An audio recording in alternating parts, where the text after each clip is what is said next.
우리는 인생을 살아가면서 많은 것들을 소유하게 됩니다. 그중 일부는 삶에 없어서는 안 될 꼭 필요한 것들이고 또 일부는 대개 나에게 꼭 필요하지는 않은 어쩌면 나에게 스트레스를 주는 것들도 있습니다. 우리는 간혹 이렇게 나에게 없어도 될 것들에 많은 시간과 에너지를 소비하며 살아가기도 합니다. 여러분 주위는 어떤가요? 내게 필요한 것들과 굳이 필요 없는 것들의 비율이 어느 정도로 나눠지나요? 여기서 말하는 것은 물건이 될 수도 있고 인간관계가 될 수도 있고 긍정적이거나 부정적인 내 마음 혹은 습관과 관련된 것일 수도 있습니다. 물론 이런 거 다 생각하면서 살기를 거부하시는 분들도 계실 것입니다. 그런 분들은 앞서 말한 것 중 물건이면 물건, 습관이면 습관, 이렇게 하나만이라도 생각해보는 시간이 되었으면 좋겠습니다. 이미 몇몇 분들은 미련 없이 버리고 비워가며 홀가분한 마음으로 노후를 즐기고 있습니다. 사실 이렇게 버리는 것은 정말 쉽지 않습니다. 아무리 버리려 해도 버려지지 않는 것들도 있고 버리지 말아야 할 것들도 존재합니다. 그런 것들은 바로 버릴 필요는 없으니 천천히 생각하시며 길게 보고 결정하셔도 괜찮습니다. 하지만 이 이외에 나에게 스트레스를 주는 것들은 최대한 빠르게 끊어버리는 것이 좋습니다. 오늘은 이와 관련하여 인생 선배들이 노후에 일찍 버리지 못해 후회하는 4가지에 대해 알려드리겠습니다. 첫째는 물건에 대한 집착입니다. 특히나 혼자 거주하시는 어르신들의 집에는 정리할 것들이 많이 쌓여 있는 경우가 많습니다. 수많은 옷, 수많은 그릇, 일회용 수저 젓가락과 양은 냄비 등 요양사 분들이 가서 버리라고 말씀드려도 절대 못 버리게 하신다고 합니다. 그중 오래된 이불과 모아오신 옷을 쌓아두고 보관하시는 경우도 많습니다. 대개 자식들과의 추억 있는 물건 등 뭔가 정이 가는 물건들을 버리지 못하는 경우도 많습니다. 그 물건을 볼 때마다 추억이 생각나서 계속 간직하고 있는 것이죠. 자식들이 어렸을 때 입었던 옷들이나 같이 덮었던 이불들은 저 같아도 쉽게 버리지는 못할 것 같습니다. 하지만 이렇게 너무 많이 보관하는 것은 정신적인 측면에서도 건강의 측면에서도 좋지 못할 수 있습니다. 정리 안 된 집을 보면 스트레스로 다가올 확률이 높고 그곳에 세균들이 상당히 많을 것입니다. 추억 때문에 버리지 못하는 경우에는 사진으로만 남겨놓고 처분하는 것도 좋은 방법이 될 수 있습니다. 사실 대개 그 물건 자체보다는 그 물건을 보면 생각나는 좋은 추억들 때문에 버리지 못하는 것이기에 사진으로 남겨두었다가 추억을 느끼고 싶을 때마다 꺼내보는 것입니다. 전부 버리는 것이 힘들다면 정말 소중한 물건 딱 하나만 간직하고 처분하는 것도 좋은 방법입니다. 내 자식이 가장 즐겨 입었던 옷 하나, 장난감 하나, 선물 하나 이런 식으로 이것저것 여러 개를 간직하는 것보다 하나씩만 간직하자는 마음가짐을 갖는 것입니다. 이렇게 딱 하나만 놔두자고 마음을 먹는 것은 정리하는 것에 큰 도움을 줄 수 있습니다. 간혹 요리를 좋아하시는 분들은 똑같은 기능의 제품을 여러 개 가지고 있는 경우가 있습니다. 예를 들어 프라이팬만 10개가 넘게 있고 믹서기도 3대 이상 보유하고 계신 분도 있습니다. 사실 이 중 사용하는 것은 전체의 3분의 1 정도밖에 되지 않을 것입니다. 이렇게 자주 쓰는 것들만 남기고 나중에는 기능별로 하나씩의 제품만 가지고 있어도 크게 문제되지 않을 것입니다. 냄비의 경우 용도별로 하나씩 두면 좋습니다. 큰 냄비 하나, 작은 냄비 하나 정도 있으면 충분합니다. 큰 냄비가 쓸데없이 3개 이상 있다면 그것들을 다 사용하지 않을 뿐 아니라 공간만 차지하게 됩니다. 집이 어지러우면 위생적인 측면에서 우리를 위협할 뿐 아니라 우리의 뇌에도 나쁜 영향을 끼친다고 합니다. 우리의 뇌는 어지러운 집을 보는 것만으로도 휴식을 취하지 못하게 됩니다. 심지어 뇌를 피로하게 만듭니다.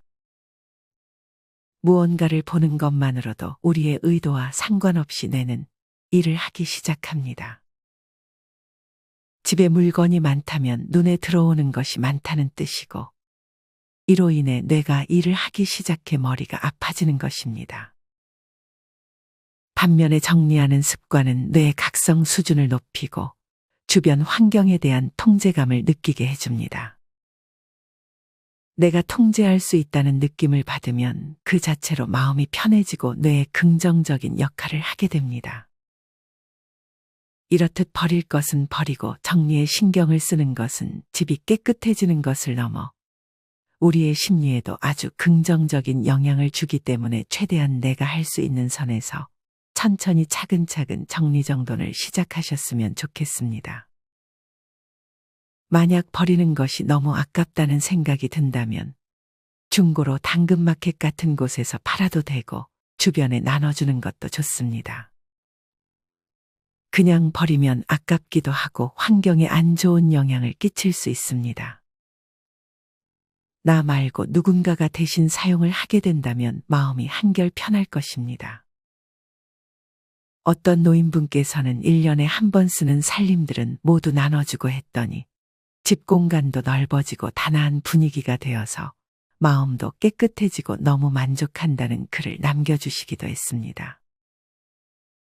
이것을 만약 한 번이라도 경험하게 된다면 정말 행복하다고 하니 여러분들도 딱 한 번만이라도 당근마켓에 안 쓰는 물건을 올려보거나 주변에 이 물건이 필요한 곳을 찾아 나눔을 해보세요. 뭐든 한 번 하는 것이 어렵습니다.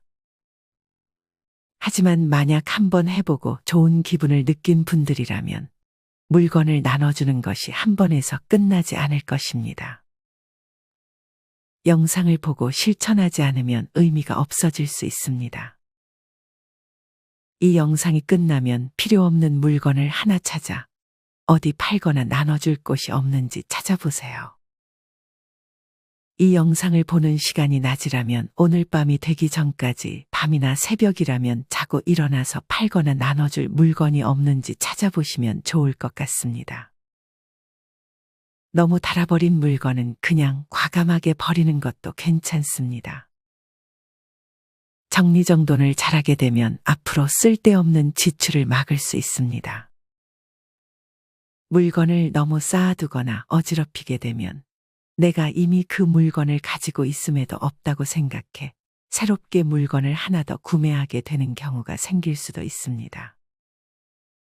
만약 정리를 잘 해놓고 물건들의 위치를 잘 기억해 둔다면 앞서 말한 실수는 하지 않을 것입니다.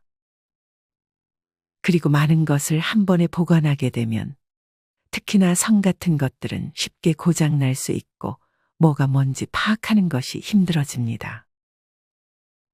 저 또한 이렇게 선을 한 곳에 모아두었다가 예전에 제품을 충전하는 선을 찾지 못해 포기했던 적이 많았습니다. 이러면 또 지출을 불러오게 되는 것입니다. 이뿐만 아니라 쾌적한 집에서는 내가 할 일들을 생각하고 정리하고 추진하는 데 도움이 되고 긍정적인 마인드와 에너지가 생기는 등 정리를 잘하게 되면 얻게 되는 장점이 정말 많습니다. 앞서 얘기했듯 전부 버리기만 하라는 말씀을 드리는 것이 아닙니다. 미니멀한 삶에서 평안함을 느끼는 분들도 있겠지만 평생을 함께한 익숙한 것들에 둘러싸였을 때 안정감을 느끼는 분들도 있을 것입니다. 또한 오랜 기간 그냥저냥 함께한 살림살이들을 하루아침에 정리한다는 게 쉬운 일도 아닐 것입니다. 그렇기 때문에 시간을 두고 나에게 안정감을 두는 물건들을 제외하고 스트레스를 주는 불필요한 물건만 천천히 정리하시는 것이 좋습니다. 많은 분들이 무언가를 구매하는 등 물질을 통해 나를 채우려고 하는 경향이 있습니다. 하지만 내면의 평안과 안정을 위해서 이런 사물보다는 자기를 돌아보고 성찰하는 성찰지향적인 삶을 추구하는 것이 좋습니다. 물건을 비우고 내면을 채우는 그런 노후의 삶을 누리셨으면 좋겠습니다.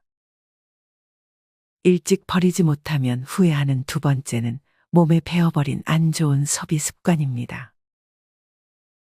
2022년 12월의 통계에 따르면 노후 준비가 잘 되고 있다는 인구의 비율이 고작 8.7%에 그쳤다고 합니다. 특히나 75세 이상의 고령자 중 57%가 노후 준비가 잘 안 되고 있다고 응답했습니다. 절반 이상이 노후의 경제적인 준비가 잘 안 되고 있는 것으로 해석할 수 있습니다. 여기에는 다양한 이유가 있지만 돈을 쓰는 습관이 주요 원인 중 하나입니다. 사실 아무리 소비를 잘한다 해도 더욱 조심해야 할 것은 바로 자녀에게 들어가는 돈일 것입니다. 이 부분을 먼저 짚고 넘어가겠습니다. 자녀에게 들어가는 돈은 대개 한 번씩 크게 들어가는 경우가 많습니다. 사교육비는 물론 등록금, 사업자금, 결혼자금 등 이 모든 것을 챙겨줘야만 부모로서의 노릇을 하는 것이라 생각하는 것은 결코 옳지 못합니다. 오히려 자식 스스로가 이런 것들을 하나씩 이룰 수 있게 만들어주는 것이 더 중요합니다. 특히나 노후 자금이 빠듯한데 이 돈을 전부 자식을 위해 쓰는 것은 정말 위험한 행동입니다. 만약에 여유가 있다면 일부는 도와줘도 괜찮지만 아무리 자식을 사랑해도 내 모든 것 전부를 주어서는 안 됩니다. 이것은 비참한 노후로 가는 지름길이니 자식 잘 되는 것만 생각해 나 자신을 희생하는 선택을 하지 마시길 바랍니다. 자식들에 들어가는 돈을 제외하고 내 소비 습관을 한번 돌아보는 것 또한 아주 큰 도움이 됩니다. 월급을 아무리 많이 받는다고 해도 그만큼 지출 관리를 하지 못하게 되면 결국 모이는 돈이 없게 됩니다. 물론 내 행복과 건강을 해치면서까지 먹을 거 아껴가면서 너무 과하게 아끼는 것은 좋지 않습니다. 너무 절약하다가 몸에 병이 날 수도 있습니다. 쓸 땐 쓰는 것이 좋습니다. 그것이 나 자신을 위한 것이라면 더욱 좋습니다. 이 이외에 내 통장에서 나가는 돈이 뭐 때문에 빠져나가는지 파악하는 것이 중요합니다. 저 같은 경우에도 예전에 이런 것들을 알지 못해 1년 동안 사용하지도 않는 것에 돈만 계속 빠져나갔던 경험이 있습니다. 최근 3개월 혹은 한 달 동안 내 카드에서 빠져나간 내역 중에 필요 없는 지출이 있는지 파악하는 것이 좋습니다. 한 달에 10,000원이어도 그것이 1년이면 12만 원이고 10년이면 100만 원이 넘어가는 큰 돈이 될 수 있습니다. 이렇게 특히나 정기적으로 나가는 지출에 대해서 확실히 파악을 하고 내가 줄일 수 있는 지출이 있다면 줄여보는 것이 좋습니다. 우리가 경계해야 할 것이 하나 더 있습니다. 그것은 바로 과시욕입니다. 사람이라면 누구나 남에게 과시하고 싶은 욕망이 있습니다. 이것은 당연한 감정입니다. 하지만 이 과시욕만을 위해 내 수입에서 무리한 수준으로 자동차를 구입하거나 명품을 구입한다면 이것이 몇 년에 한 번이면 괜찮지만 몇 달 혹은 단기간에 계속 소비를 하는 것은 정말 좋지 않은 습관이 될 수 있습니다. 차나 명품도 처음에는 내 자존감을 높여줄 수 있지만 내면이 받쳐주지 못한다면 이 자존감은 오래가지 못할 것입니다.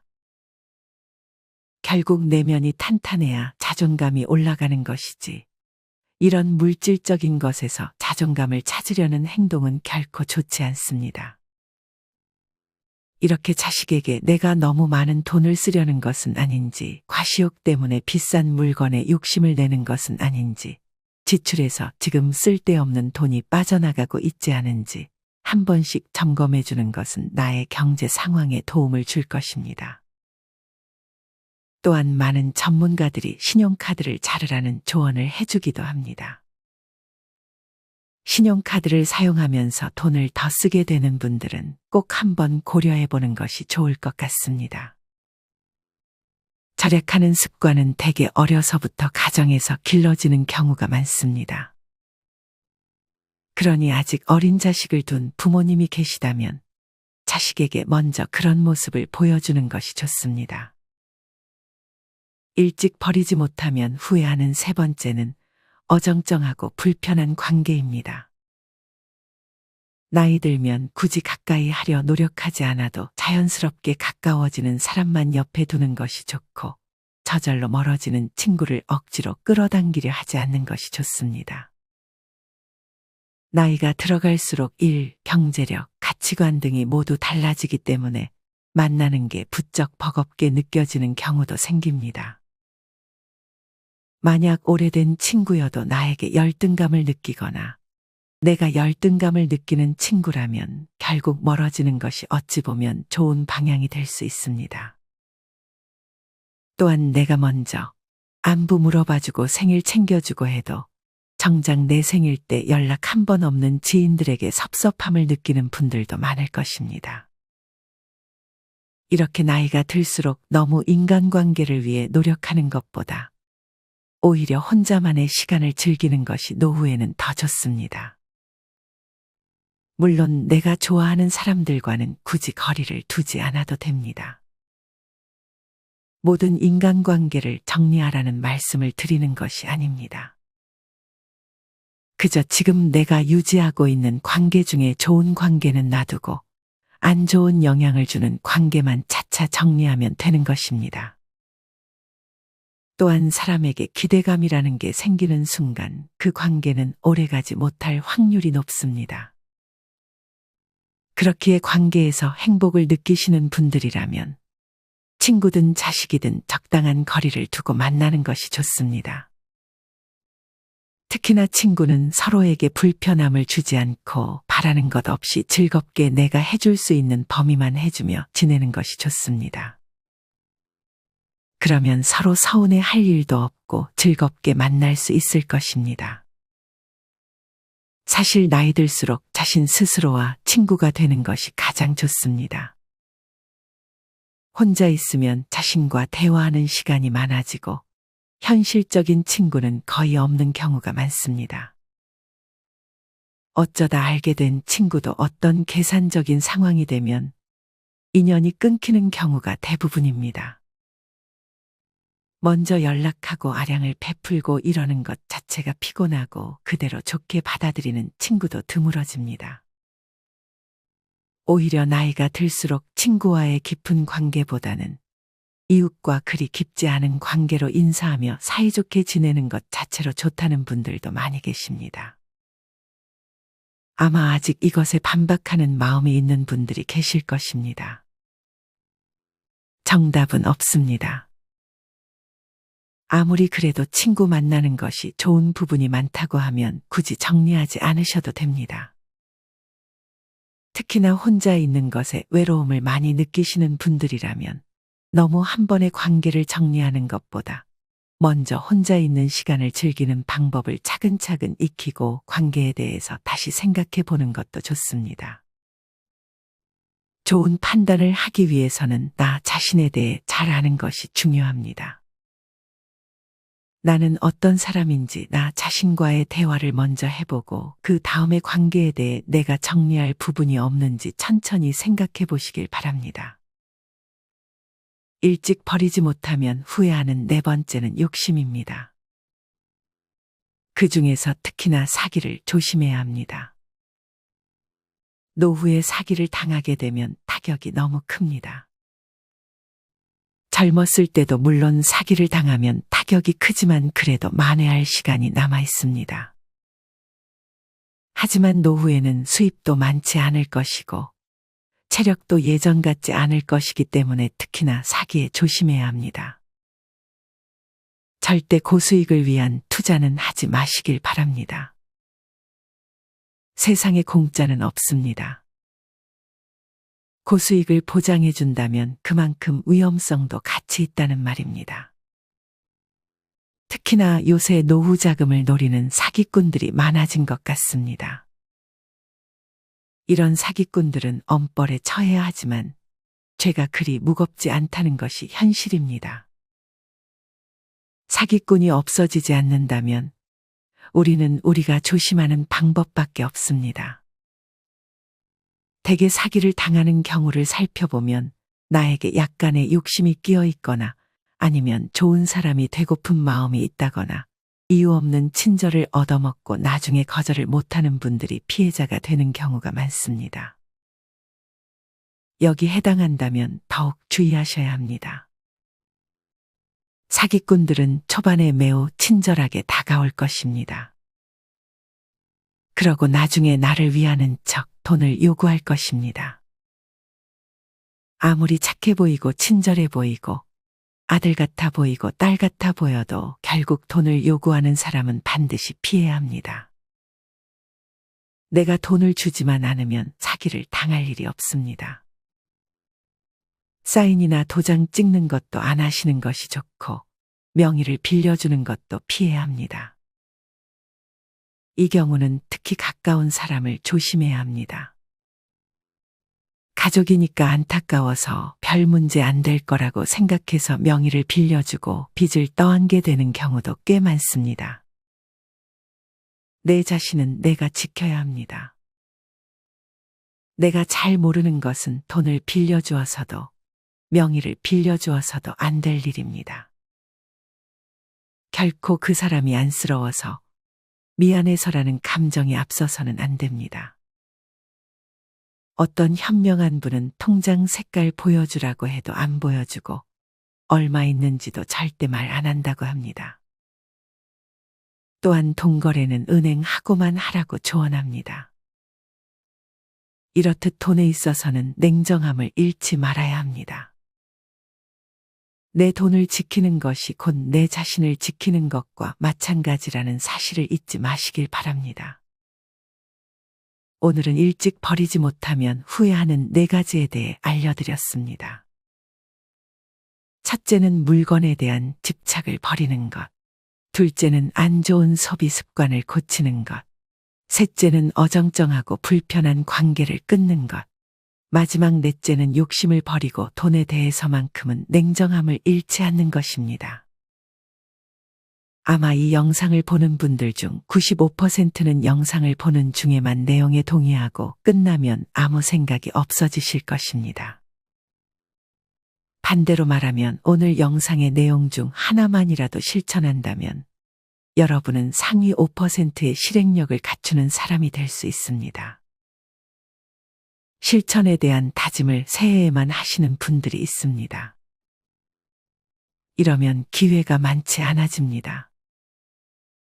실천은 바로 지금부터 하는 습관을 만드는 것이 좋습니다.